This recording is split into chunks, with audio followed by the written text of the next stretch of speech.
Self calls me one day and goes, yo, I want to send you this link to this kid from Connecticut. He goes, it's a kid in a chat room with all these bots who are saying good things about him, but he's talking to them. And I said, what the fuck? I said, well, why? He goes, he's from Connecticut. I was like, all right, let me look.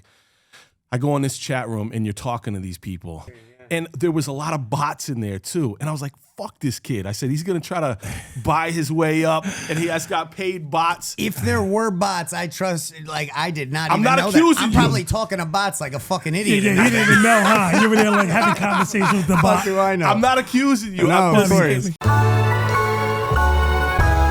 Ladies and gentlemen, welcome to the coastline of Connecticut and welcome to the Shorecast with your host, Apathy.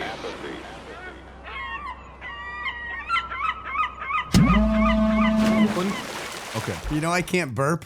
You can't, what? I can't burp, yeah. What the fuck are you talking I'm about? so serious. You don't have the ability to burp. I don't have the ability to burp. I would say I have like some sort of burp-like gastric release, maybe like 5 to 10 times a year. So you got an extra valve somewhere off to the side that releases that pressure of the gas. I don't know. It's called farting. Well, that I can do. But no, I get the hiccups when I drink carbonated beverages. No. Same here, I do Hold on. Yeah. So you don't, fuck you don't burp either? I do. No, I burp, but I Oh, get okay. hiccups from caffeine. Yeah. Yep. I get hiccups from hot stuff. If I eat like hot, really hot, spicy, I start to hiccup. Yeah. So wait a minute, hold on. So let's say you fucking chug a beer, you pound a beer. You or a gotta be able soda. to burp. There's no burp. No. There's gotta be. No. That's crazy. And it took me many, many years to realize that. Many painful years of nights getting cut short with just brutal hiccups, like the kind that just don't go away until they hurt. Have you tried the holding your breath? Please just tell me you've done that. I know how to get rid of hiccups, but I still can't burp. So it's We're talking about burps. I'm not ready to go Yeah. down a hiccup. Well, that's the one- My mind is still blown, by the way. No, Ladies and gentlemen, my name is Apathy. This is the Shorecast. This is my co-host, Al Mayo. And this is my younger brother, Chris Webby is in the house today. Hey, yeah. Just some CTE boys. Yeah. You know what I'm saying? Yes. 860-203 in the building. Yeah, 203 went extinct, I heard. What are you talking about? They're not handing out any more 203 area No. code? No. When I grew up, the entire state was 203 Yeah. up until like 1995 or something like that. Yeah, it's a sad day. You know, I have it tattooed on my ribs, never forget. That's crazy. And they got those new weird, I don't know if you guys in your states, if you get like new area codes added to your area, but it feels weird and not real. You know what Yeah, I'm saying? It's yeah. like you look at it and you're like, you're not Well, one of the new us. ones. One Yeah. of the new ones is 959. Nah, that ain't it, bro. Yeah, no, that no. ain't it. When I see something, I'm like, that's out of the country or out of the state. It sounds like Florida, like Yeah, some yeah, part I'm of like, yeah, Florida that's- we don't that's know. You know what I'm Mexico. saying? Next. Yeah, representing the 959. Nobody better be coming out with that Yeah, shit. no. No That's- rappers ever shouted that out. You grow up getting used to, like 860, 203. Like I've said Right. 203 in so many goddamn songs, Same, man. From the 860 to the 203. Yeah, Yo, yeah. I love having you on here, man. I This know. is It's been great catching up. Just so everyone knows, we've been just shooting the shit, playing each other some music, hanging out, I haven't Crazy. seen you in person, I feel like, in quite some time. It's because you're busy and we're both busy. I'm And in dad you are mode. far. You're in rock star mode. No, you're far. No. 'Cause- Actually, You no, that's are. true. We're out here. We're out here. He's closer to New York and shit. and then we're out here. No, it's a flat hour and a half, So, That's how long it took to get here? Yeah. Damn. And that's like no traffic. But honestly, it was a nice ride, It really was. And this is a beautiful part of Connecticut, I will say. What were you listening to when you were driving up here? Well, I ran, first of all, for some reason, my sound system in my car isn't working right now. So I had headphones in. Like a new fucking nice Range Rover. And it just, the radio doesn't, I have no idea. But I have my headphones in and I listened to this album I have with Ren front to back because we just finished it this weekend. And it got me almost all the way here. So that's a... Yeah, it's a substantial that's a good album, man. Yeah, That's a clip of an album. yeah. I'm over not an su- hour. I'm not surprised with the Range Rover going bad. They always seem to have issues, don't they? They do. Something new all the time, right? but What's they're going on? pretty. They're pretty, yeah. Yo, so that's got to. Were you listening with AirPods? No, because AirPods radiate your brain. Okay, what I were you have the listening? wired ones. I have the wired ones Yeah, too. yeah. Now, but isn't that kind of like I've had to do that before, by the way. Like I remember like driving like a U-Haul, like I had to do some moving, right? It's weird to like listen to music and it's disorienting to Yeah, drive. as the driver, yeah. Right. It's not normal, but you know, Yeah, what are you gonna do, huh? That's a really weird thing. I feel like when I'm in album mode, and this has to be the same for you, when I'm in album mode, I have to unapologetically like only listen to my own shit that I'm working on. Yeah, I mean, because you're listening back to mixes, you're listening for, little things you might want to change or tweak. But then when it's done, you totally got to run it back and bump it, and just be proud for at least like that week or two right afterwards, show it to people, listen to it in your own kind of time, have a moment with yourself. And what's cool about the album with Ren is it's not all me, so it's like a lot of him too. So it doesn't feel as much like just running back one of the Wednesday albums, and just, Right, and it's all you. Yeah, I heavy can at relate least. to that. Yeah. Right. So Where do you get your inspiration from? Adderall. His That keeps you life. focused? It sometimes. When is it? So when I finish these albums and when I do an album, like I did Connecticut Casual 2 recently, and I was really happy with it. And I did Mom and Dad. I was really happy with it. But my old albums, I can't really go back and listen to them. Like, you know what I'm saying? I don't know. I've tried to. I'm like, all right, I made it. Let me be a fan of my own shit. Let me peep my own shit. I can't go back and listen to it. It feels cringe. It feels crazy. I should not feel like that. I know that, but it does. No, that's normal. I mean, it's hard for me to go back and watch your own podcast. I feel weird watching my own stuff. Oh, when you come back and watch these or your old shit? Or these. And even my old videos too. It's just how it is. I don't know. It was cool at the moment, but I can't watch it again. Yeah. It's just how we are, right? But that past a point, especially like where it's like really was a different Era. like a different person, really, because we do evolve and grow as we go. And I'm so disconnected from who I was, especially in the earlier chapters of my career. It's just like, come on. Do you listen to your old music? I was gonna say that you stole my fucking question. Well, sometimes I actually had a bit of a pilgrimage because I have like so many projects, as do you. You know what I mean? Right. Dating way back, like the old mixtape stuff. Webster's Laboratory. Yeah, even pre that, I went back and listened to my like original mixtape on Dat Piff White Noise LP, which is from like 2009. That's when you had the Elmer Fudd hat, right? Right. So I went and listened to that front to back and had a moment with that, because that really, like, there's so much of it that made me cringe for sure. And I sound bad and the mixing is bad and, all that. But it is kind of crazy sometimes to take a moment of reflection and look back for once instead of just like looking ahead and working on what we're working on in the moment, which we so often do, Which one of yours is your baby? Which one are you most proud of out of everything? You could even be something recent. I think it would have to be Last Wednesday because, that entire album series that was like 8 years of my life. And every year I kept having to up the ante every time. And I think that last one just like was the one I wanted to make the whole time. And then it just finally front to back, I feel like felt good. So there was always like this Webby Wednesday was a thing since way back. And then I decided to kind of bring that ideology back for the Wednesday series and just drop every Webby Wednesday, drop a new song. The first year I did every single Wednesday. Damn. Which was nuts. A couple of the weeks was like a merch drop. I remember when you were doing that, it gave me anxiety. Because I was like, God damn, how's he gonna fucking continue this? Yeah, no, I did. And then it was every 2 weeks, excluding the first couple months of the year because I would take that to like regroup, make the initial batch of music for the year.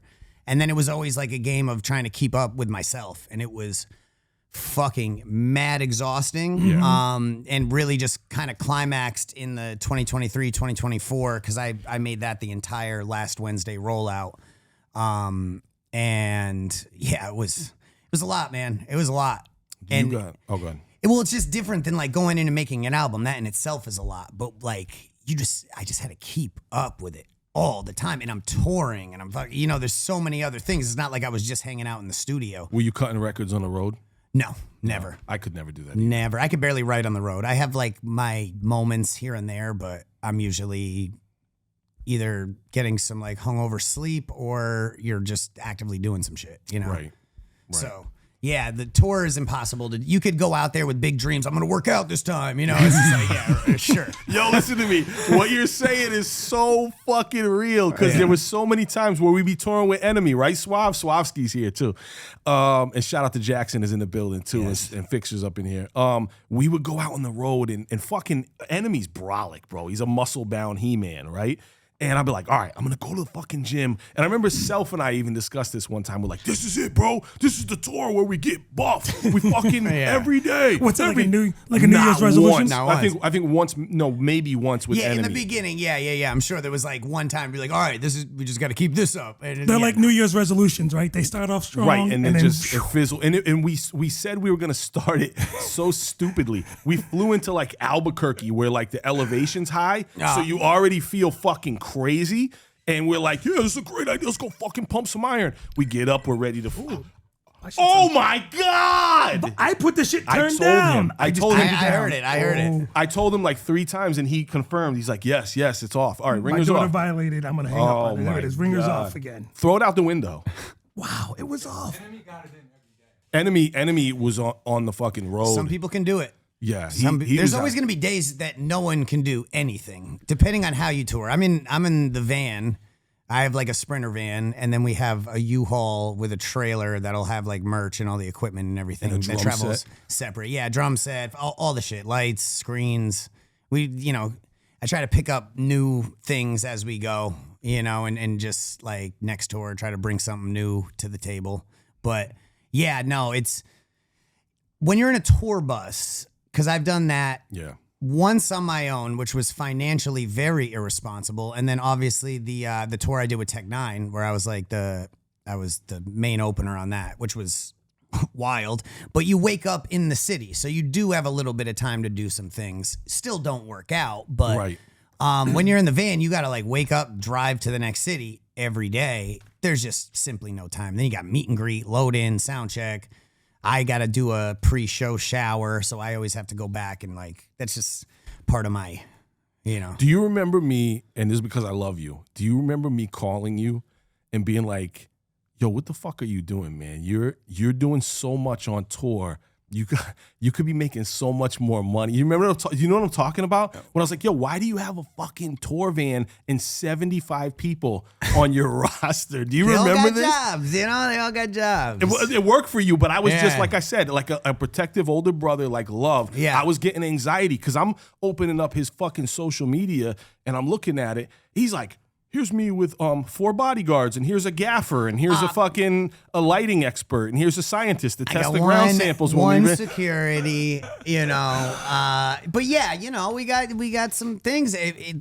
You gotta split the load, or else you'll start to like overwork guys. It depends on like what the tour really requires, but like we've just kind of adapted into and evolved into the way we do it now. It's very unconventional in a lot of ways, but it works. And are you currently touring right now? And when you next I will tour? be later this month. So yeah, fuck. No, you listen. You did the right. You were doing the right thing. I was just I was seeing you, and I'm like, it's expensive. He's really going. It's very expensive, but then at the same time, you got to look at it like, I'm coming back to all these places, so we want people to walk out of that building and be like, I can't wait till he comes back because I'm going to go again. And next time I'm going to get an all access ticket, and shit like that. So can you remember any treacherous shit that popped off during tour?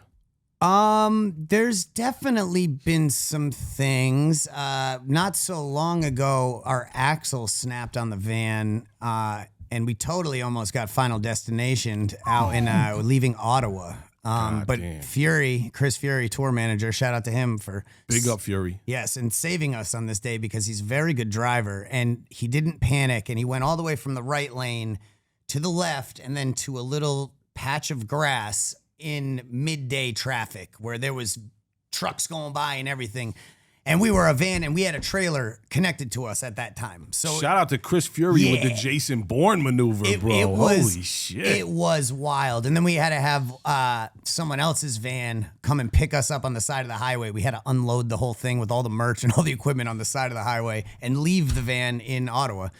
Nuts, dude. There was that one. I mean, There's definitely been some close calls. It's not, I mean, I try to bring a good energy to the show, and I think it attracts that. You know, I'm not like, you always hear about rap concerts and violence, and, you know, all this, you know, that's the assumption a lot of people make, you know, Right. that's not my energy. So We should have started from the jump with more Chris Webby energy, because we ran into some. I'm looking at Swowski right now. We used to run into a lot of bullshit. yeah, What's that?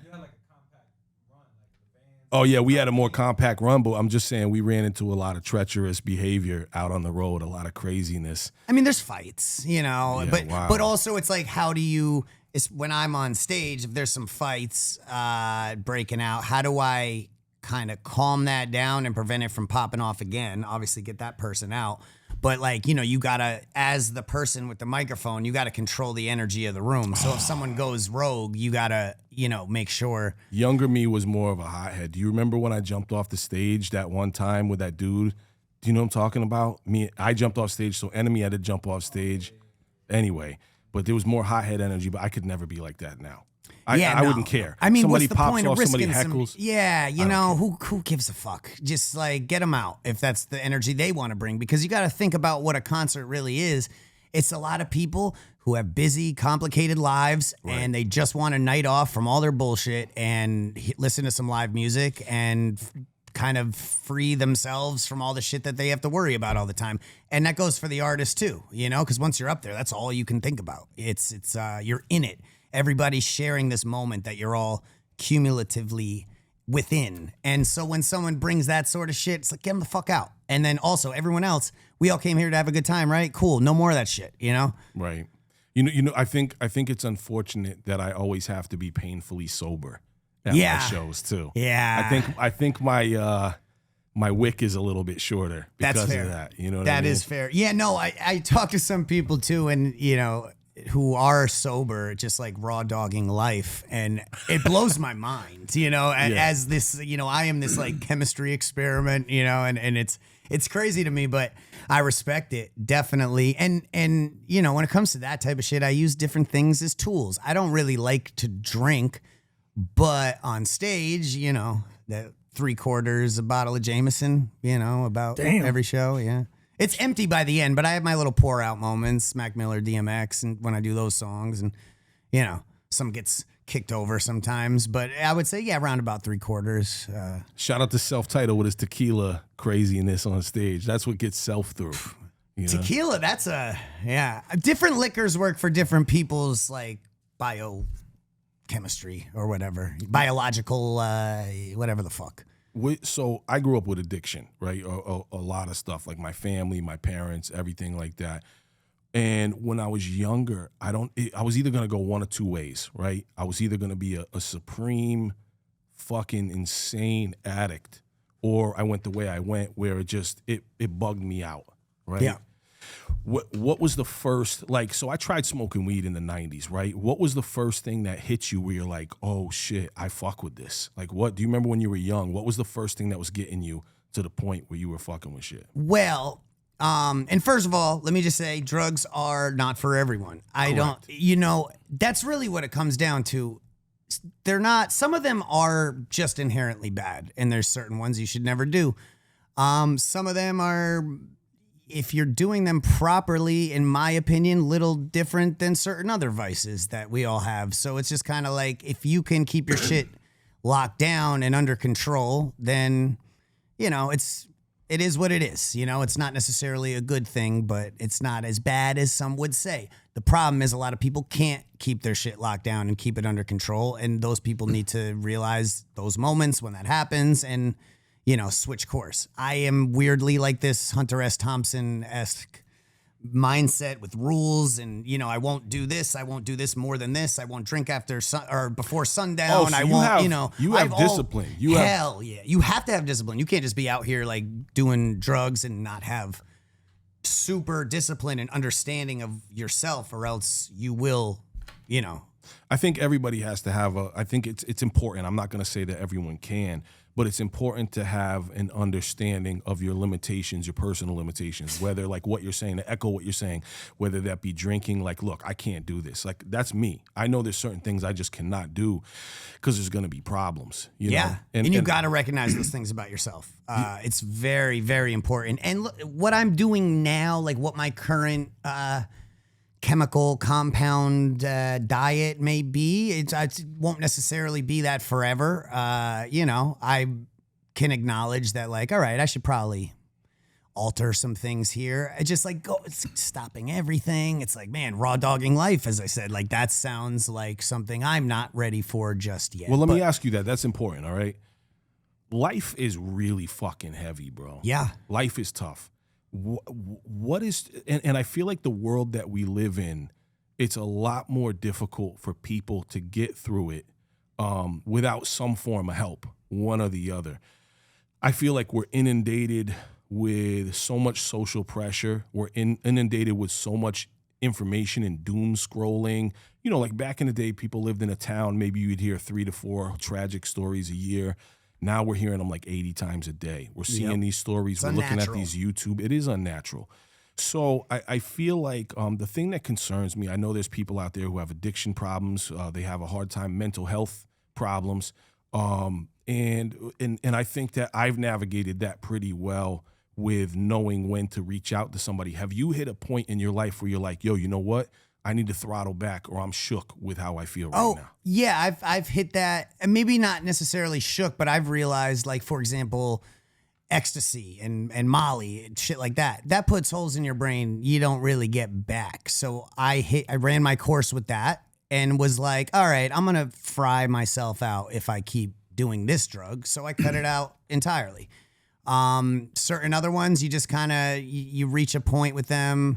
Sometimes they pop back up here and there, but it really, they shouldn't be used to cope, because that's where the problems really set in. Right. When they're, I use them more as tools. Like, I'm going to do this, so I'm going to do a little bit of this. And by the way, we're not saying anyone should do anything. No, not at all. At all. I'm just kind of echoing my music. Right. And also sharing our personal experiences. Yeah. Every human is built different. We all got a story, regardless. And the thing is, it's really important to note that drugs nowadays can be very dangerous for other reasons, because they are massively contaminated like a motherfucker. So it's like, it's really not safe out here, and it's important to know your drug dealers very well, and trust them. And again, like I said, not use it to cope, but I am, back to your earlier point, what was your first experiences?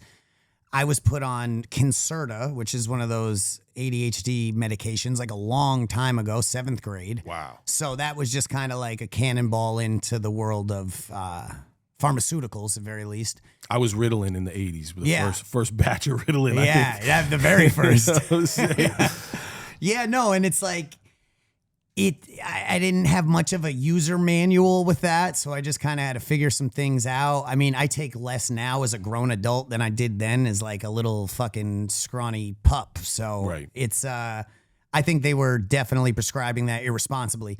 But, then year later, kind of discovered weed. This is awesome. Got real hyped on that. And then, you just try various things throughout time. And you're so lucky that weed worked good for you. Weed was really bad for me. It doesn't work the same way for me anymore. I have way too many responsibilities, and it definitely can send me in a spiral more than like heavier drugs that people would think are way more intense.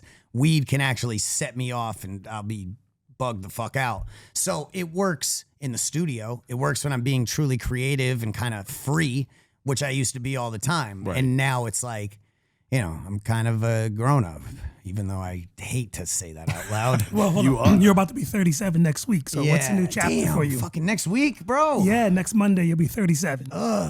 So what's in it for you then? I don't know.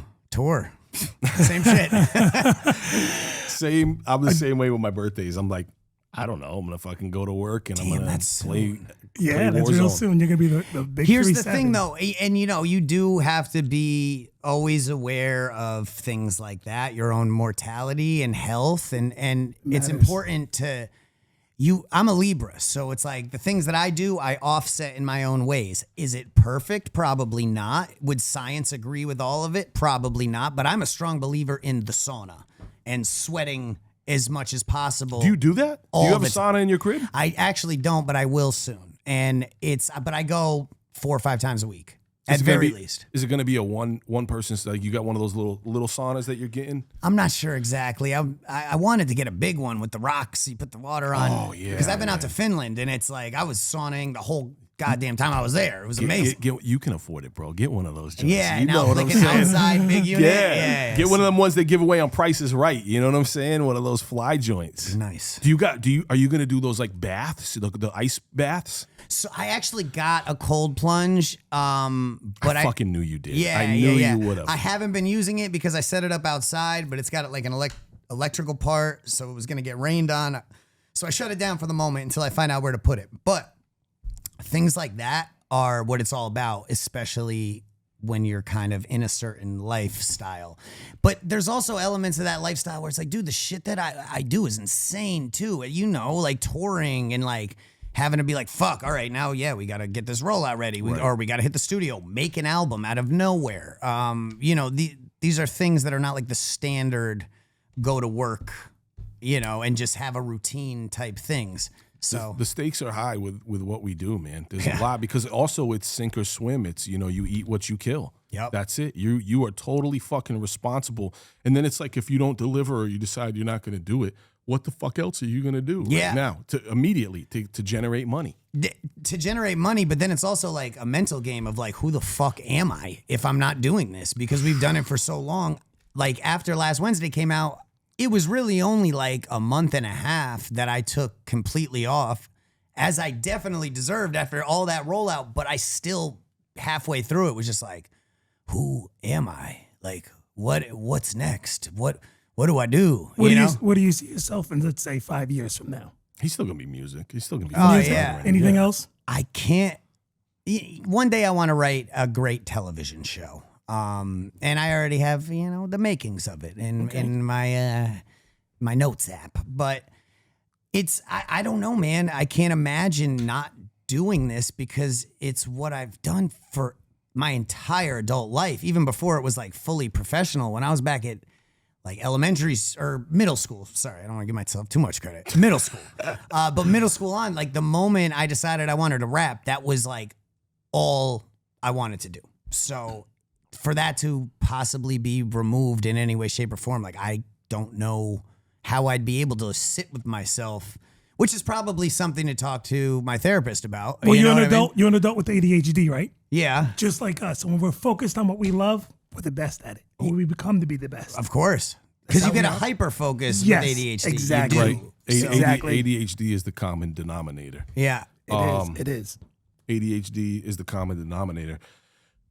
I feel I feel this is an educated thing too, and I mean educated as far as my experience on this earth since I was a child, okay? I know what my experience has been like, and I watched for people who I could relate to, and when I was young, I saw very little of them. Now I see a lot of them. A lot of people with ADHD. Him and I, our common thread, the reason why we're best friends, we're like almost the same ADHD animal, to the point where it's like exhausting to be around us. And you know what? Our personal past dictates where we are today, so that's where we differ. Yeah. My personal traumas make me differ a certain way. Right. I've same. never been drunk before in my life. Never done it. Wow. Yeah. I've never popped pills. First time I tried weed was 6 years ago. This is my lifestyle. Because I know I'd be fucked up if I did any of those drugs. I'd lose it. I would lose it. So it's a good thing. It's a good thing, but for me, the traumas of a childhood dictate where I was today. Either I was going to become a drug addict and fucked up, or stay the fuck away from it all. Right. I chose to stay away from it all, just for my sanity, and I'm glad I did. Yeah. I think I stayed away from the shit out of fear because I saw what was happening with my parents, and I saw the people they were hanging around, and I saw the people in my neighborhood, and I was nervous. And also the other thing too is when you're a kid and your nervous system is dysregulated, and you're a dysregulated person emotionally and all of that, I like control.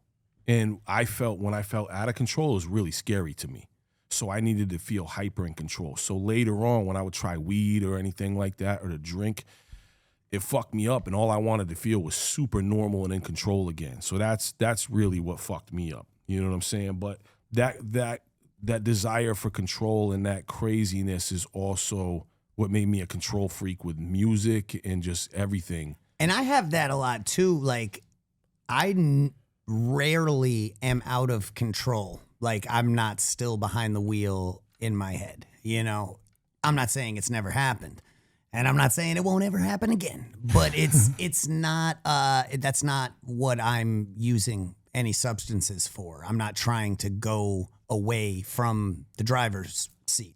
You know, it's important to stay in control. I think people who seek to lose control and be completely separate, that's where a lot of the problems set in, you know? And again, there are certain drugs you never touch, and you need to know that too. Like the heroines, the crack, meth, obviously fentanyl now. You don't touch them. You don't. I've barely ever been around them. I remember one time I was on tour with Tech, and we were out in the mountains somewhere, and like there was a kid, he just kind of went like that. So I'm like, oh, you got some coke? You know, I was a younger man.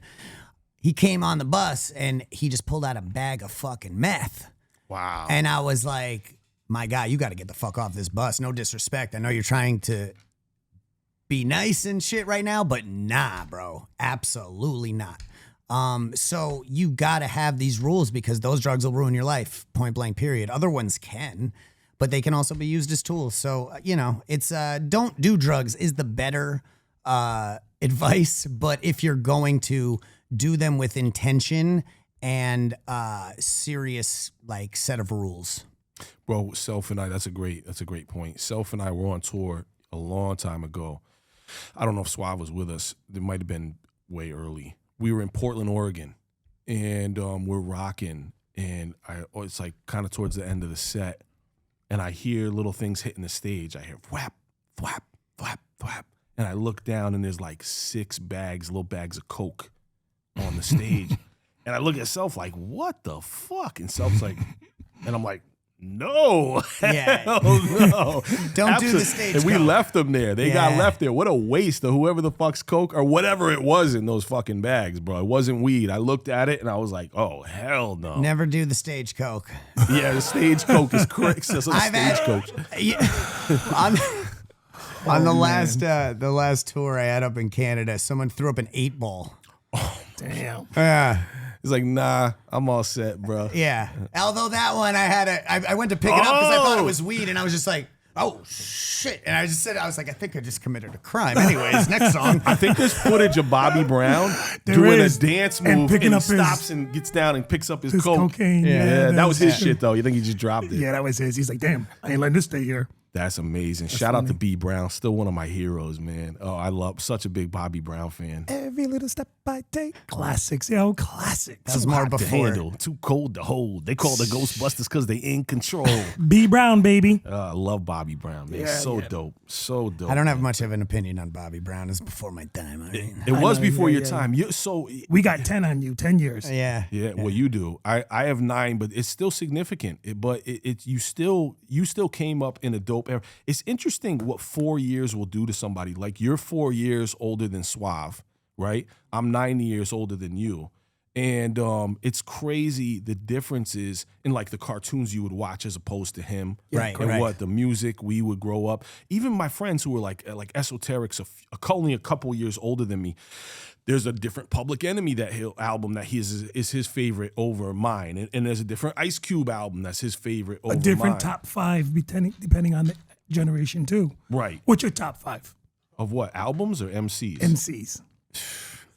This is personal, by the way, so shut the fuck up in the comments. Yeah, this I don't is your want to hear it. Word It's up. a This is your top personal 5. opinion. What top 5? I mean, my number one, you know, I'm sure it doesn't come as much as a surprise given my age range and the impact it had on my life. But, well, I got to give that one to Slim Shady. And I'm going to say Slim Shady. Respectable. I'm going to say Slim Shady specifically because it was that side of Eminem that really kind of forged this whole kind of thing, you know, and probably, you know, for better or worse, because, you know, it mostly for better in terms of like rap abilities, but it also, you know, there's an impact that sort of madness has on the young mind. But I mean, shit, man, what a fucking.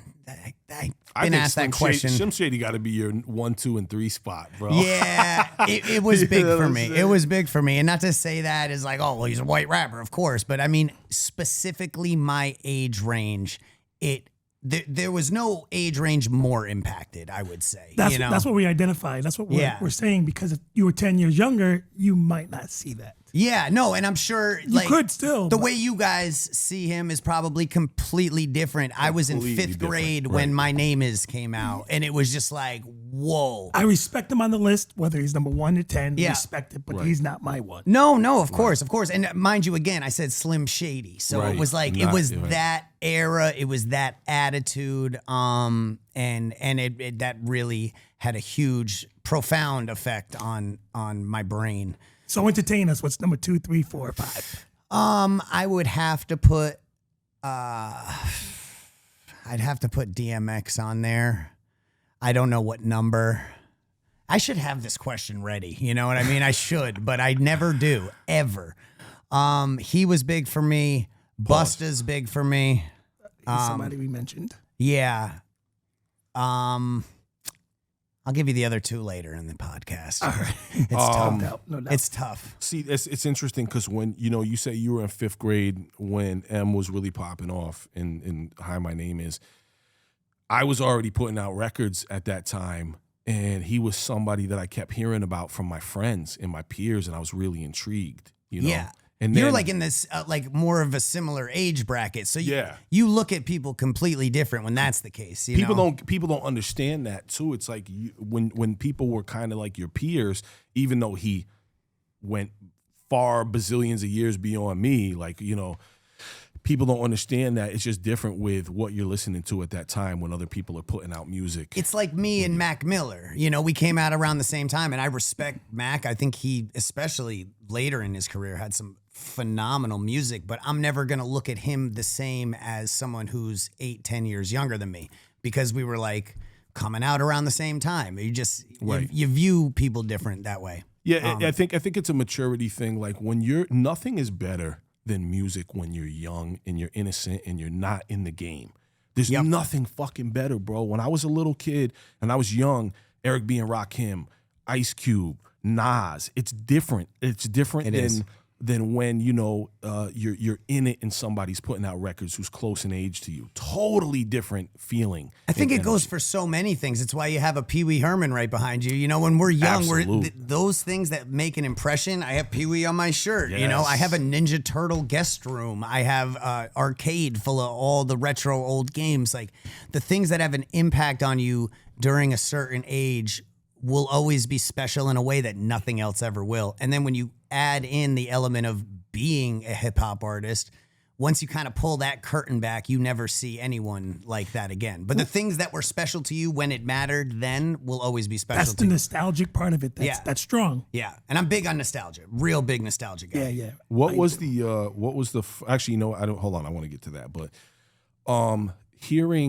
listening to the Scott Storch joint that you did, it's very clear the love for M is there, and I love hearing that, right? I don't know how other people are going to interpret that, but to me, I deciphered it as the same way that I felt about my heroes with Pharoah Monch and Souls of Mischief, and why I wanted to do a song that paid homage to Brother Jay from X-Clan. You know what I'm saying?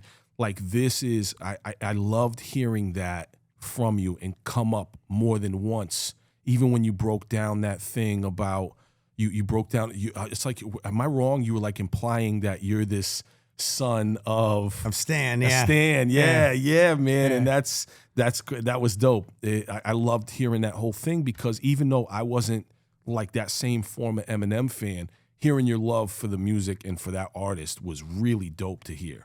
And working with someone like Scott Storch, you know, that just allowed me to be like, you know what, let me let my inner Slim Shady out, you know, and get to do some things on this that I normally wouldn't go that far into that bag for the entirety of an EP, damn near. And it's not to say like, yo, I'm just gonna put like a Slim Shady AI emulator through everything I'm writing, but there's definitely an undertone because I like to rap that way because that's a lot of what I grew up listening to. So it was really fun. And the fact that it was with Storch, a guy who worked with M during that era, you know, so many of those melodies, it just was really cool. And I wanted to give people a taste of that nostalgia, people who grew up when I did, who missed that shit, and give them a flavoring of that with my own shit mixed in there too, over Scott Storch melodies and banging ass beats, you know? That song, I love that song, Roller Coaster. I felt like that had a lot of personal energy behind it, about you talking to a younger version of yourself. You know, there's this song, it's not the same exact, but there's that Frank Sinatra song, When I Was 17. Right, of course. It's a beautiful concept to talk about reaching out to your younger self. And, you know, man, you'd be so proud of me, or all the things that you'd never know you'd gone through. I feel like that's a really dope thing to do. Yeah. Yeah, and it's like talking to my 10-year-old self, then my 25-year-old self, who was, you know, he's the one who was kind of like, you know. But, you He's know, the problem child? He was fun. Yeah. He was fun, but there's a lot I don't co-sign about that. But, you know, and then to me now, really kind of looking in the mirror and like saying things really... I dug deep on the writing of that. It's not like it's the most complex rhyme schemes or anything. Which one was the hardest for you to write to? Which one hit you the hardest? That one. No, I'm saying which age?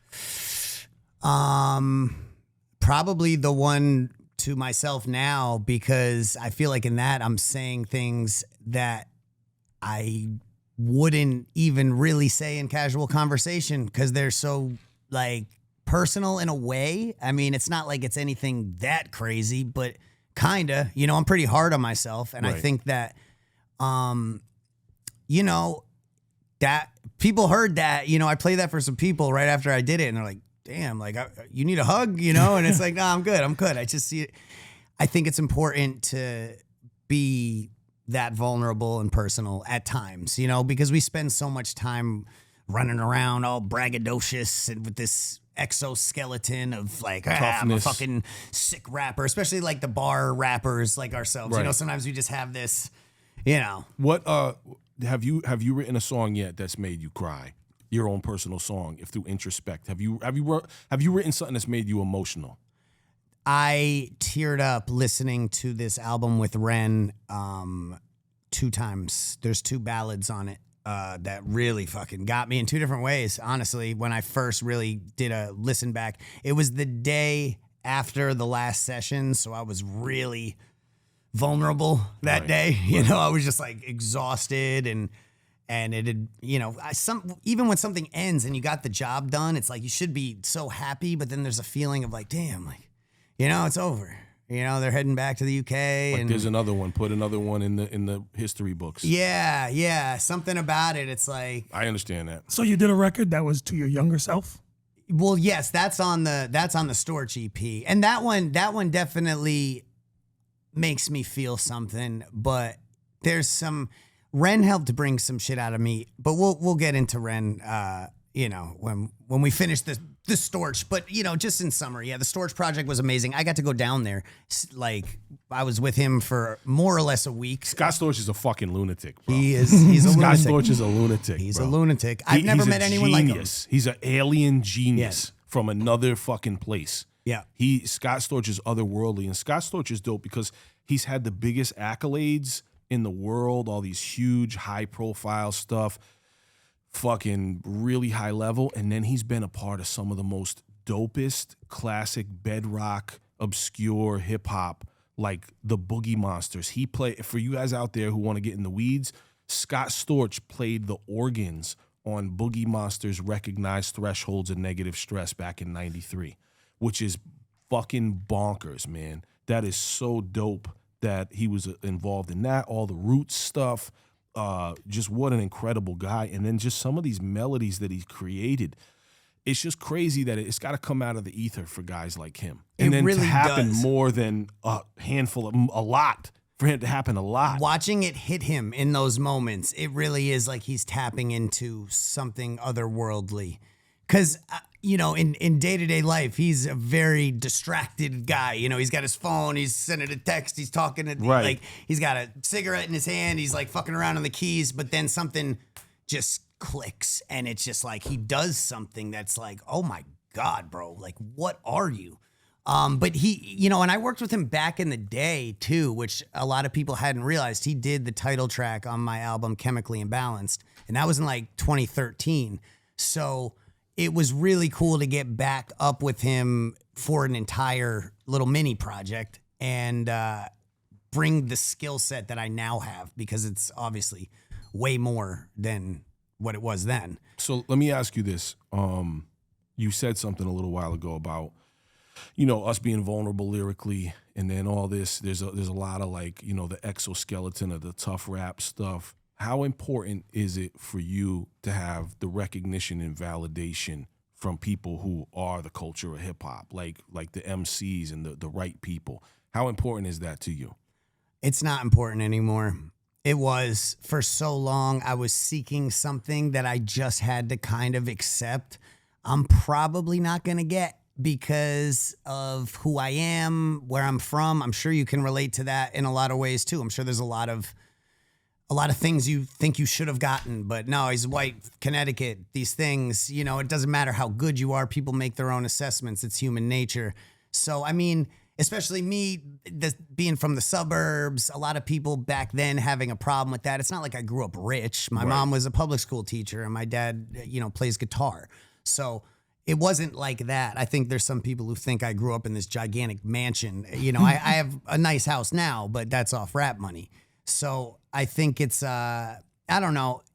Also, I did myself no favors in the beginning of my career by just kind of being like a fuckboy party animal. Like, it definitely got associated more in that college-y kind of lane. But that's what it was to me. But that's back what then. you wanted to do, was, you know what I mean? That's like, what I was then, that Right. was the form that I was in. It doesn't mean I wasn't a student of hip hop and that I didn't, love this art form. And, I feel like at this point I've done enough to have earned my spot and then some. So it's whatever. You think you want all these things when you first get in it, and you really see what this game is, and there's a lot more to it than we realized when we were young. When you see the Diddy parties and you see how sinister and dark so much of the entertainment business is, I want no part of that. I'm actually really lucky that no one wanted to fuck with me.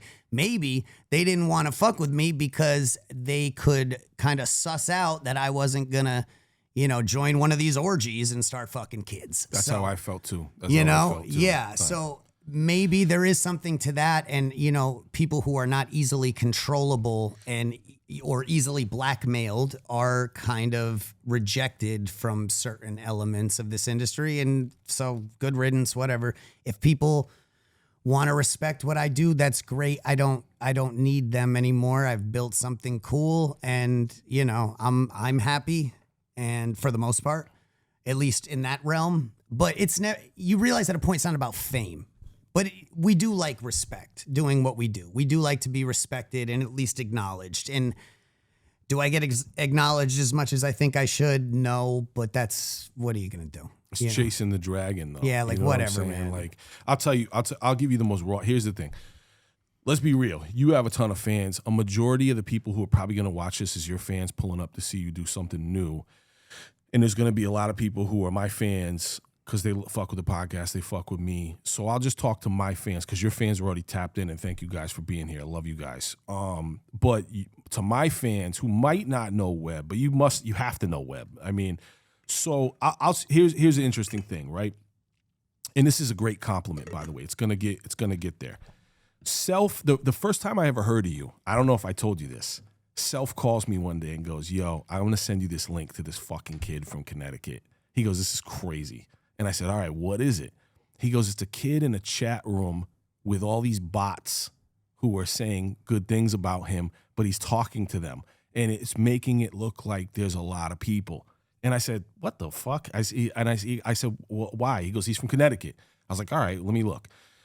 I go in this chat room and you're talking to these people. That's the Webby Wednesday shit from back in the day. Was it? Like way the Yeah, fuck like back. Ustream. Okay. Ustream, yeah. And there was a lot of bots in there too. And I was like, fuck this kid. I said, he's going to try to buy his way up, and he has got paid bots. If there were bots, I trust, like, I did not I'm even not know accusing that. I'm you. probably talking to bots like a fucking idiot. Yeah, you didn't even know, huh? You were there like having conversations with the Fuck bot. do I know? I'm not accusing you. No, of course. But I'm just telling, and by the way, I'm just telling you how it 100%, unfolded. yeah. Like, I don't want to put anything on it. Of course. So I was like, who the fuck is this kid? You know, because the other thing too, I'm younger. I'm more like territorial, full of piss and vinegar. So I knew, that's how I knew you were there. At least this is the introduction, okay? So I was like, fuck this kid. This kid's not doing nothing. Years later, I start hearing about you from the guys at Hot 93.7. They're like, you got to fuck this kid Webby. I was like, fuck that kid Webby, man. He's in these rooms doing this bullshit, right? And like I said, I'm younger. I'm an asshole. And then somebody was like, K-Dub, shout out to K-Dub, Kevin Reese. Yes. Dr. Kevin Reese. So, very good friend of ours. Yeah, good man. So he hits me up. He's like, yo, you got to hear Webby. He's like, did you hear him spit? I'm like, nah, not really. He's like, you got to hear him, okay? I was like, all right. And he goes, and he bigged you up too. And I was like, oh, well, fuck. Now I feel like an asshole. You know what I'm saying? I feel like this kid shouts me out. I fuck. All right, let me hear it. And he plays it for me. And I'm listening, and I'm like, it's okay. But then all of a sudden, I started to really hear your passion with the way you were assembling bars. And what broke me was hearing, and I'm not saying we're the same, but there was a time where I was writing where I was like, I want people to take me seriously. This is what I want to do. And I heard it in your bars. And I started to get more and more impressed. Then over the years is where it really mattered, because I'm like, this fucking kid's getting better. He's mastering this. I'm watching you master all your tools, because it's like basketball. Some guys just want to go out and just shoot threes. Some guys want to do this. Then there's guys like Kobe who tirelessly are dribbling. They're already a master, but then they're dribbling down the court with just their right hand and then just their left hand for fucking hundreds of times up. And that was you, because you're perfecting all these different things. And I was like, I'm going on record now to say this kid, his heart is true, and he's the fucking real deal. And that was dope. That was the beginning. So for anybody who doesn't understand what Webby's on, Webby is true to the game. He has some party boy, fuck boy hooks on some of his raps. Listen, we were all young, all But right? and this is one of my close friends, so I can fry him. Yeah, We of are course. very close friends. That's our love language, to fry each other with all of us homies. Anyway, but you're a true MC, man. And people take that seriously. And there's times I listen to some of these reviews where the reaction videos where we'll be on the same song. A lot of these guys who are real serious, you're regarded as a real serious lyricist, man. Thank you. And my point of telling you this, I know you know all this shit, but the recognition is important. Yeah, I think at the end of the day, it feels good coming from you, having that recognition. You know, it really does. So I appreciate that. absolutely. I was looking up to you, you know, in those same early days, man. You were the guy, you know, out here, and your bars were insane. The Army of the Pharaoh shit. When you come in on the Battle Cry, or what is it? Battle Cry. Yeah. Oh my Battle God, Cry, bro. right. I throw more blows than boxing Dr. Dr. Octavius. right. More heads in the hood than pagan rituals. Come on now, man. Yo, that shit was crazy. Shatterglass astronaut helmets. All Yeah, that shit, yeah. So and that's another. Here's another compliment. That's every time you would put me on a song. That's why I'd be like, oh, this kid's dope. I gotta fucking body him on this. And you did a couple times, you fucking dickhead. But I did it because that's a show of respect. Yes. If I think you're whack, I'm gonna mail it in. Yeah. If I think you're whack, I'm gonna mail it in. Right. So that's why I was like, man, I gotta come correct, because it's like staying like a big brother. You know what I'm saying? But I loved being on those records, and I loved us doing that. And if you recall too, like way back, you know, probably somewhere within that timeline of you initially hearing about me, but I reached out to you, you know, once I realized I was kind of like picking up some steam and regarding you as the guy in this state. It's a small state with not a lot of hip hop activity, especially then.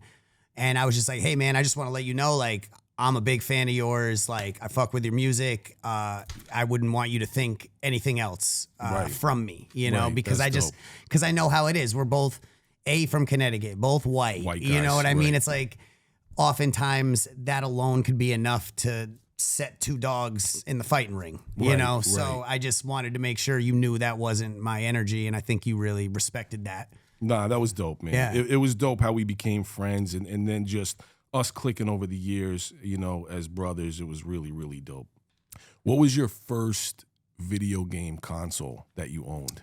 The original NES, I grew up with it already in my house. So I grew up with a controller in my hand since as far back as I can remember. Still got it in my hand.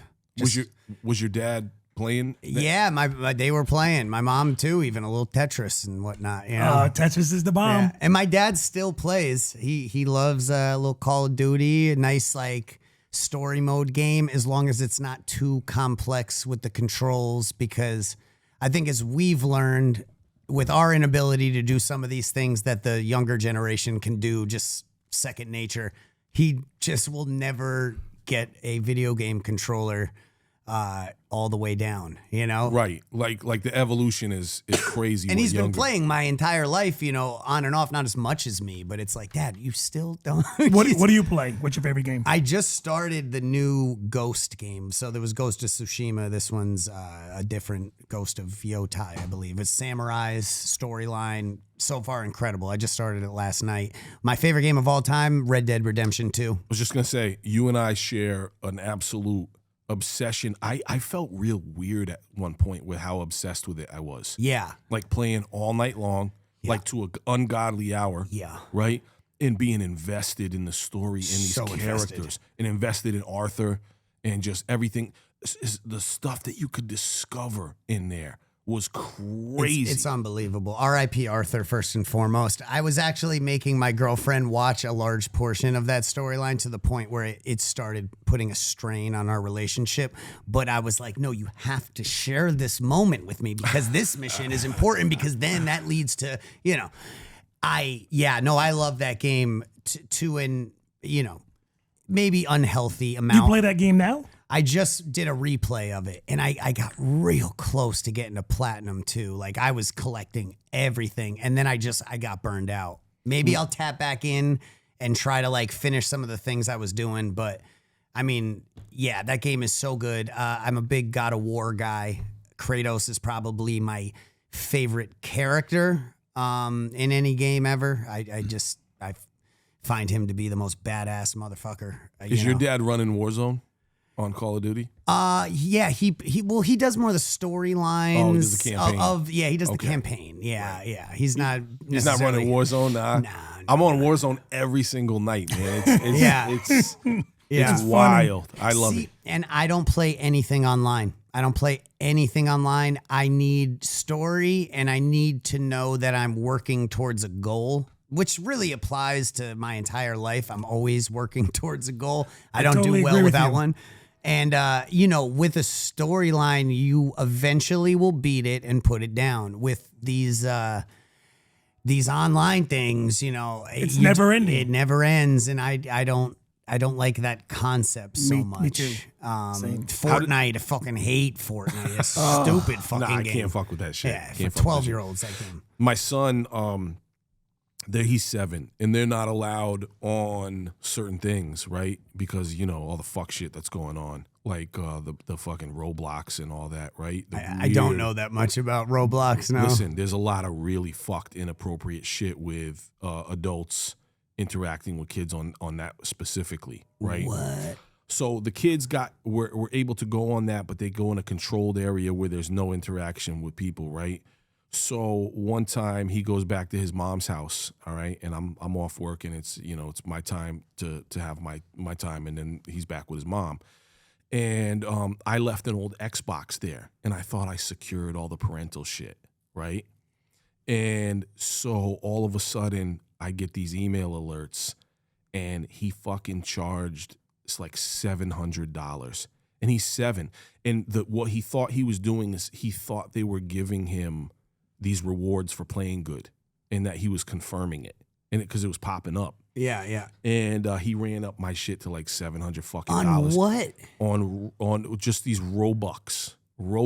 Now here's the thing: Like, a lot what of people is were this? like, you know, a like lot of people were like, "Yo, you can get your money back," but the problem is this happened once before when I didn't secure it. And I thought at that point I secured the parental. So earlier in the year that had happened on a lesser level. Yeah. But they're like, oh, sorry, we've already given you this a return. So anyway, I got fucked out of $700. That's just an insane thing to be able to spend $700 Wild, within right? a video game Yeah. that you already spent money for. I get if there's like a DLC, like here's a new storyline, but like To get new skin. that's like a new game, you know. But yes, skins. Yeah. What is this? I don't get it. Play a nice storyline. You know, show them a good storyline, a nice Mario Galaxy or something. You know, My nothing kids too try to get me, violent. my kids try to get me to play all the time. I don't play video games at all. Nothing.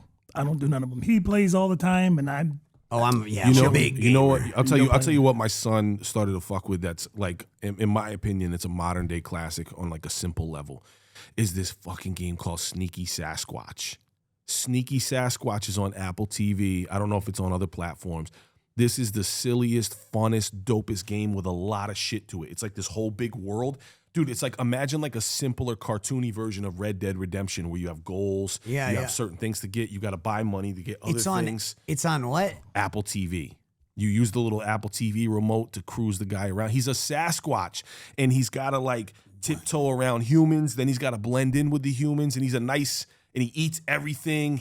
If you don't feed him, he'll pass out. He's got to go to bed at a certain time. And then he gets all these activities, and it's crazy. But my son plays it, and I'm like, this is actually dope. And I started playing it. It's mad fun. It's like a kid's version of Red Dead with how you interact with a larger world. You have goals and tasks you have to achieve and all these different things. But it's dope, man. And the soundtrack is dope. All right. There it is. I didn't know you could even, like, you playing with a...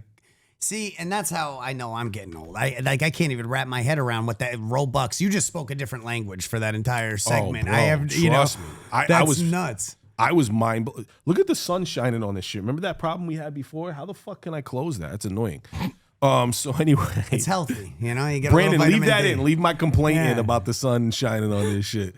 So anyway, but man, I love video games from back in the day, man. Like these new video games are batshit crazy, and I think the next thing that's gonna happen is VR in 3 dimensions and all that. I mean, it's happening, but yeah, I think it'll become, which is kind of sad if that really like takes over the entire space, because I like what I like as it is, you know? Right, and it's pretty crazy that like it's becoming foreign to the next generation to have a hard copy of the game. I have a physical of everything. I don't download anything on the PlayStation Store or anything. I'm different. I'm the opposite. I want the disc. Yeah, Which hated that. surprises me. I think it's cool that you have all your tapes. You're a collector. I'm a collector too. You Do you know don't why? like to have There's the only game? one reason. Why is that? Because I have children.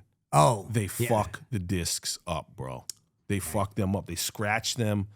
Or I fuck them up too. I'll take them out, switch another one, leave it, then it gets... Oh, I'm moved. like very particular and autistic with how I put all my things away. Yeah. But yeah, I also don't have children, so easy for me to say, I suppose. And, you know, if I ever end up having children, they better respect dad's shit.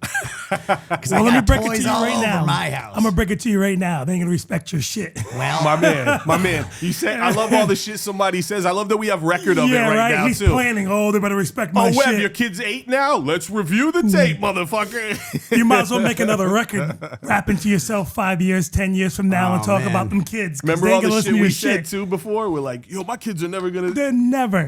Yep, That's what they do. I have like all the old Ninja Turtle action figures, like They're gonna every fuck those unique up. character That's that's what I hung wanna up talk on the to you about. wall. Same here. I was going to ask you about collecting. Oh, You said yeah. you're a collector. What do you collect? Ninja Turtles heavy. I have all of the unique characters, so I don't have every version of every character. But do you have the OG, the first 4, like the hard soft heads yeah, and yeah, soft of heads? course. head. Yeah.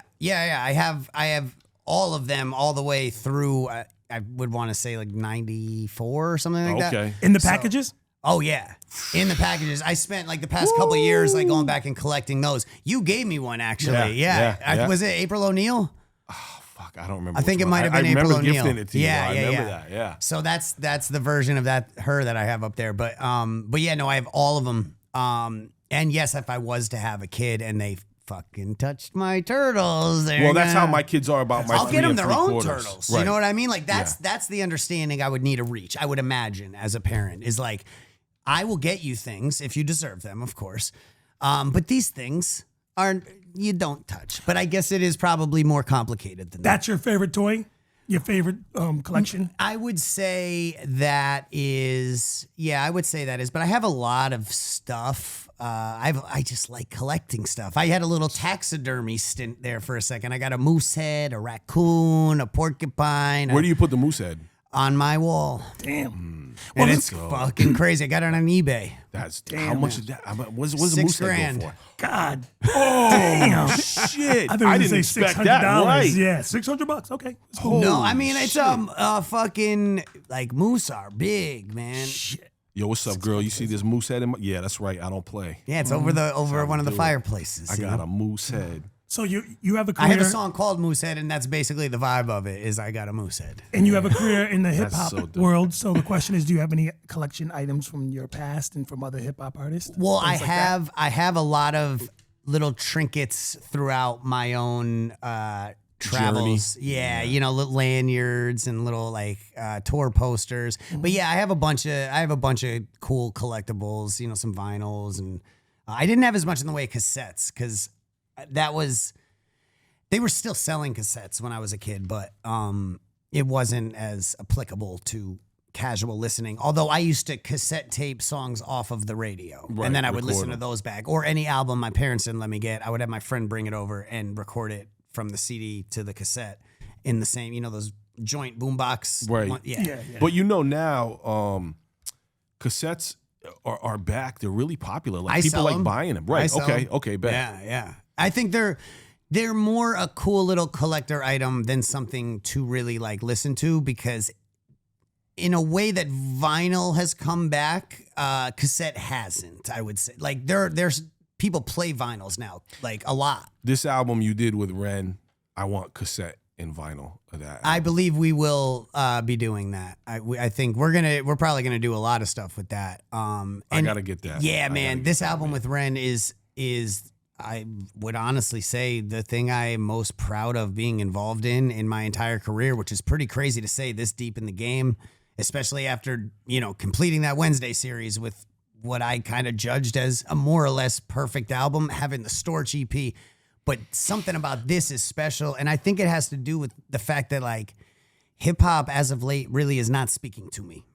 It's Right. really Agreed. not. Agreed. And, you can only listen to a lot of those throwback songs so many times. You got to let them cool off a little bit. I find myself listening to very different genres. Oh yeah. Out, Me a too, lot all of the time. What are you listening to? What genres and what other shit? I'll always love classic rock. Yes, fuck yes. I had a really good bump of Hotel California the other day, just driving alone in my car, and it was just like, man, That's a good Have song. you ever listened to Dark Side of the Moon front to back?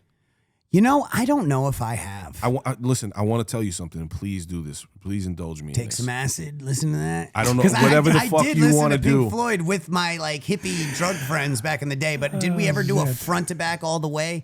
Well, I feel like we I got want you to distracted listen somewhere. once without any drugs, because I'm telling you, front to back, every second of this album is perfection. And that's what we really seeked out doing with this Ren thing. Like, because I know there are albums like that. There's albums like Legend, Bob Marley. There's certain albums you can think of where it's like, that's a fucking perfect album. I could listen to the whole thing. And it's not that everything sounds similarly, so it's easy to put in a playlist. It's all over the place in terms of the energy, but I think it is a truly perfect work. And that's a large credit to Ren as well. He's so fucking talented. Do you think this is going to be your favorite album? I do. Yeah, I do. When's the release of this album? It should be sooner than later, but not quite yet. I would give it a few months. But part of the bittersweet feeling that I had after we finished it was like kind of sitting there with myself being like, this very possibly, and in my opinion, likely will be the best thing I ever work on. Can I say something about it? Because I just listened to it with you.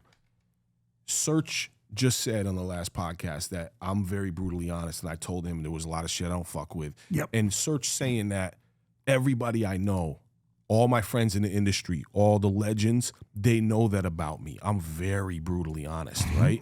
And even with my friends, when I listen to my friends' stuff, I'll be like, all right, you know, and I'll say like the Scott Storch thing, it's dope, but it's not for me. Yeah. This Ren shit, I love it. He just played me this. I don't say this about anything. He just played me this. The musicality and the singing and the melodies and the flows and him, Ren's voice and Webb's voice, I really am going to listen to this. That's fucking crazy. Yeah. Like when I listened to the clips the first time, I was like, I'm actually going to listen to this. Because I don't listen to shit. I listen to old shit a lot. I don't care. Like he says you got to let shit cool off. I don't do that. I'm still rocking fucking Grand Puba 360 like it just came out yesterday. I don't care. This is going to be something I'm going to listen to in the car. Thank you. And you only heard you heard a little fraction, you know what I mean? It's fucking, it's really serious music. Every the concepts song. too, the concepts, there's the concepts, writing. there's stories, there's ballads, there's bars. Every song is like, it doesn't an sound experience. forced too. That's the biggest thing I want to say. It was so fun. It was so doesn't fun sound to make. forced. It doesn't sound like you're trying to all right, we got to make a song. We got to play this music. We're gonna need 2 signed vinyl copies. Yeah, Right. yeah, That's a absolutely. fact. No, and it was such a joy making it. I mean, so we're called Inpatient together. So it's me, Ren, and then JP, who's my producer and was very important through this process. You know, he was Shout the out man. to JP. I love JP. He's been up JP's here in the studio. Insane, man. He came is here with his so dad, good. I think. Yeah. We I mean, he's been my primary producer since he was 15. Yeah. And that was like over 10 years ago now, which is nuts. He's become such a talent. It's insane.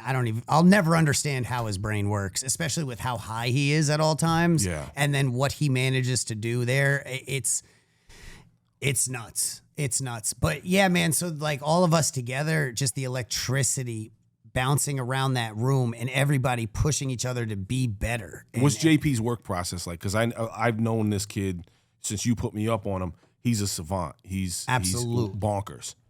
Well, his work process is definitely take a lot of bong rips. Okay. So he's just like high. He's like, oh shit. But he's not high like lazy high. It's that inspired high. Okay. I don't know how. Because I can't keep up with him, not for 1 second. I mean, it's insane. But he just stays inspired. It's like someone's programming melodies and new ideas constantly from another dimension into his brain. Right. And the workflow between me and him at this point, it's like sometimes can say things to each other without even saying it out loud. And it's like, there's an understanding, it's pretty crazy. I've never had that with anyone else. And then Ren clicked right in with all of that. And he's such a songwriting powerhouse. He's so diverse. You can't I know people hear about a new artist and they go to look them up and they hear one song and they make a, assessment from there.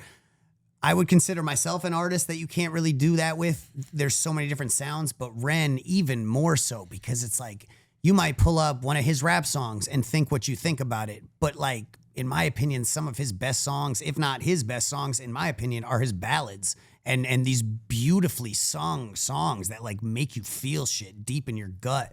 So it's like he is a straight variety show. And then he's in there playing guitar. We'll finish a session and he'll just pick up an acoustic guitar and start singing you the most beautiful song that he wrote. He's your age? He's around a year younger, but yeah, essentially. That's amazing. How did I wonder how he got that influence? Where did he start picking up a guitar? That's dope to be cognitive to do that. And that'll be interesting to know I'm sure there's fucking interviews out there where he talks about his, musical. Well, origin. and a thing about him, he has really bad Lyme disease. Sick boy is his kind of whole thing. So he has it worse than anyone I've ever seen in my life. Did you tell him?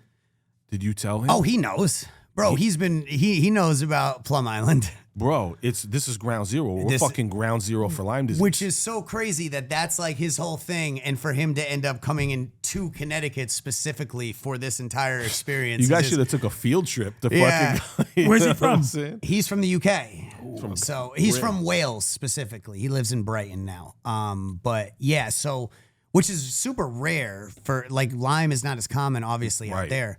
But I mean, he's been on death's door numerous times. Oh my God, bro. He's had to go when he came for the session before this one for like a 2-week lock-in. He was coming out of like being in treatment down in Mexico for like I think it was like 6, 7, 8 months straight. God bless of him, like bro. 12-hour a day treatment of like all kinds because it's really, really bad. So he's got it under control. He always has to like, he has to be cognizant of it every day to keep it under control. But he's good now and he's got to eat very specifically and shit. But so many things in life are like this double-edged sword because he was dealing with all this stuff for so long that took away his ability to be doing so much of this other fucking around that we used to be doing. And he got really, really good at playing guitar, singing, writing music, and it was always his outlet. I don't want to speak entirely on his behalf, but knowing him as well as I do now, it's really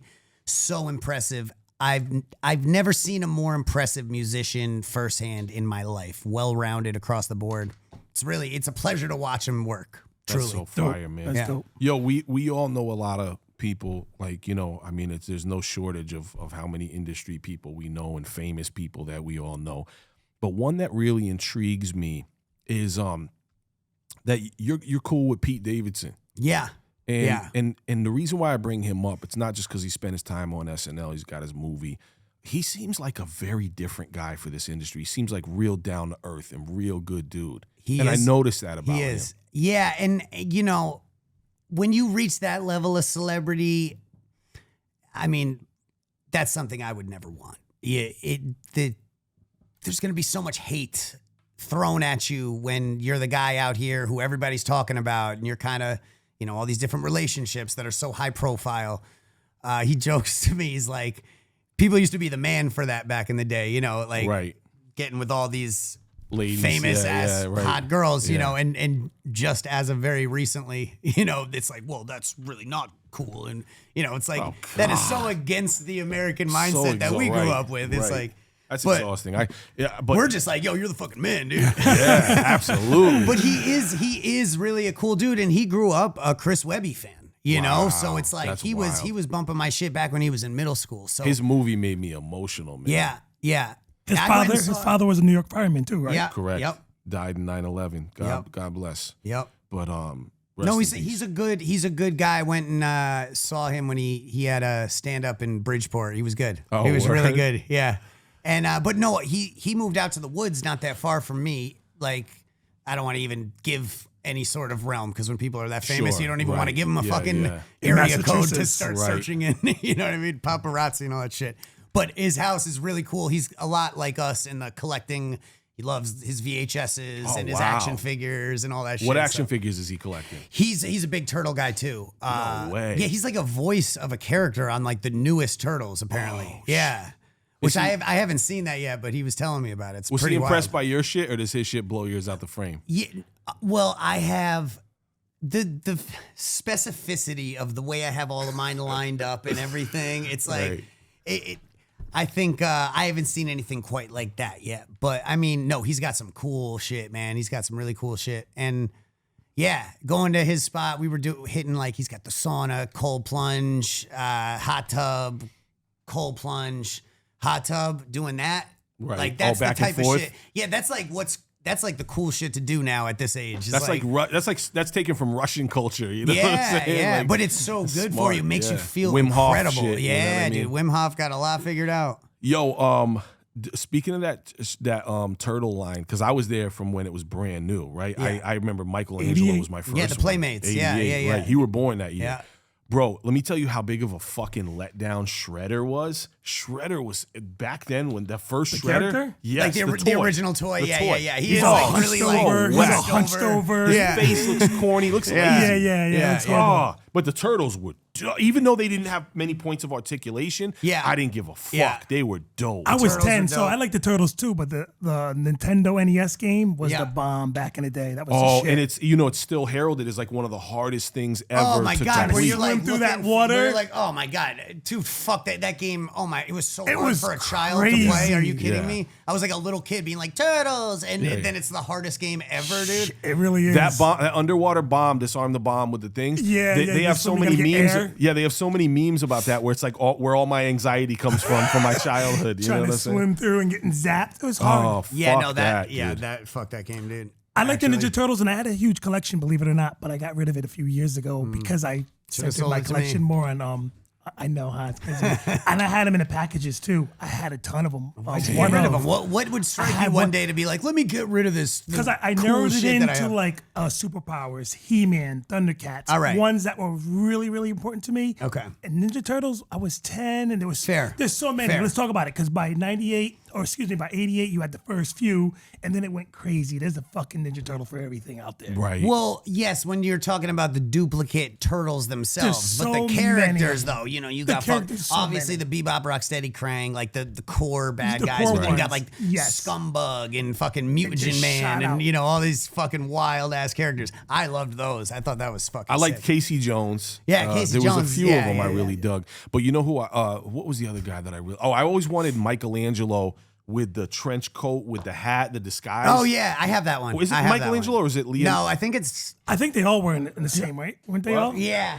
Yeah, it is Raphael? Raph. It is Raph, yeah. Okay. I actually still have a few. I have like the miniature Ninja Turtles that Yeah. were in that big turtle. Yeah, I have yeah, a yeah, few, yeah, but yeah. not a lot. Yeah, the Mighty Max design. Do you remember Mighty Max's, or is that? yeah, Mighty Max. They were like I knew had of a him, lot but it was those. I Is that was what too. It was Yeah. too late for me. They were like micro machine versions or whatever. Boy Polly Pockets, basically. Yeah, correct, Boy, correct. Polly I still have a few of those, but not a huge collection. When you were young, I ask a lot of people this question because it's always interesting because I think about mine. When you were young, what was the first crush you ever had on like a celebrity, or you know what I'm saying, like Lola Bunny. Lola Bunny? my Word, so it goodness. wasn't even a. Roger Rabbit, right? But you were like, oh Yeah. damn, she's bad. Yeah, and I don't know what that says about me, Hey, but Jessica Rabbit was fire. Jessica for us. yeah, Right. yeah. Well, Lola- I got her right there. Oh damn. So who was Lola from? That was just what? Space Jam, right? Yeah. Okay. Or was They it? got Or was Snow that? Am I White wrong? Yeah, Space Jam, Oh, of course. Space Jam. course. All right. Yeah, and the Pink Ranger, honorable mention. Right. I see right. Jessica Rabbit. Yeah. Elvira and I said this before. Elvira and Susanna Hoffs from the Bengals were my first favorite. Oh, yeah? Okay. Elvira was bad though, bro, because she would come out. You know what I'm saying? Woo! Elvira was bad as fuck, man. Damn. That was a dope time, man. Yeah, those early crushes. I like Lisa Turtle from Saved by the Bell. Saved by the Bell, and then remember when what's her name went on to do the Showgirls movie? I forget her name, yeah. No, Jessie. She was Jessie. on what? Elizabeth Banks? That's not it, is it? It's Elizabeth Hurt. No, Elizabeth something. They'll correct us. I have no fucking idea. Yeah, they were. Well, yeah, for real. Yo, I'm excited about the Ren album, man. What's the too. title of it? It's Impatient? So Impatient is the group. group name, and then the album's called Asylum. Oh, that's dope. So there's definitely like kind of a connecting thread throughout of that asylum mental patient vibe, but it, for the title track, Asylum is a ballad about kind of when the world is an asylum, how do you stay sane? That's real. That's Because real. it fucking it sure is. Let me ask you one last question before we get the fuck up out of here. I don't want to eat up all. We could do like 5 hours of this. Yeah. But who, dead or alive, who is your all-time GOAT bucket list of an artist that you would want to work with before you ever call it quits, if that will ever even happen? Now, on the one hand, I want to give you the bullshit answer of I just let the universe provide kind of the way forward, and it's If you had to brought- put the universe in a headlock. Bob Marley, Whoa. my number one. Whoa. Yeah. I didn't expect that. Yeah, That's interesting. He's my number one, man.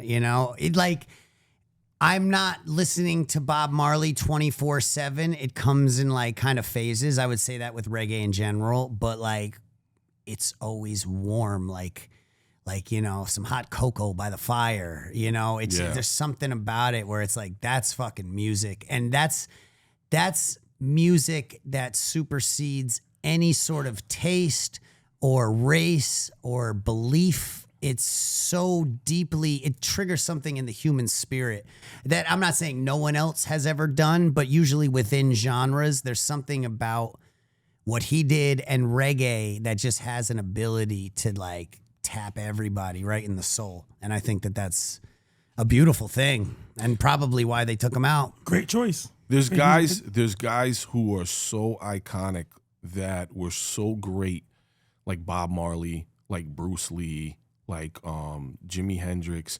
They don't even seem like they were ever real. Yeah. They just seem so like mythological characters who are so fantastic and iconic. You know what I mean? So that's a really ill one to even try to wrap my head around. Yeah, you like know? Legend by Bob Marley, I think really is the perfect album. Like you could just put it on, you could actively listen to it, you could passively listen to it while you're doing something else, and it's just nice.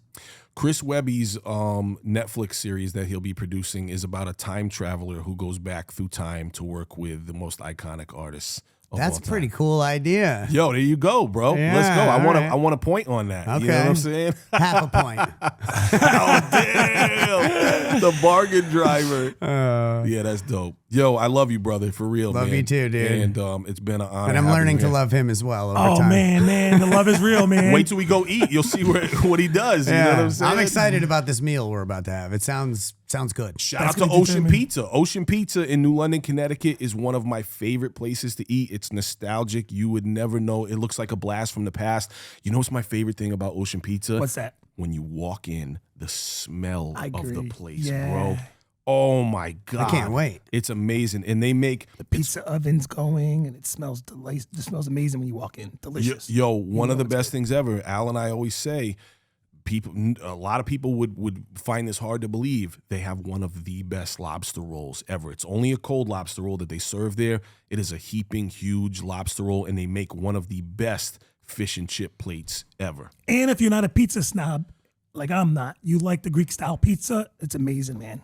Yeah, Great. Top their notch. pizza's I pretty want dope. a little bit of all that. Well, that's what we're gonna do. That's what Al and I do. We fill up the table, and then we just Excellent. eat little piece fucking parts and starving. pieces. Let's go. word. Let's go right Yeah. now. All right, y'all. Thank y'all for chilling with the Shorecast. Yo, real quick, let's talk about the Storch. I want people to know about the Storch and the Ren album. What's the Storch? So the Storch album's 88 milligrams. That's out. You know, again, it's like a little micro 6-song. Take it to a place you kind of forgot about, that early 2000s, but with a little Webby flavor, and just kind of trigger something in you if you were around for that era.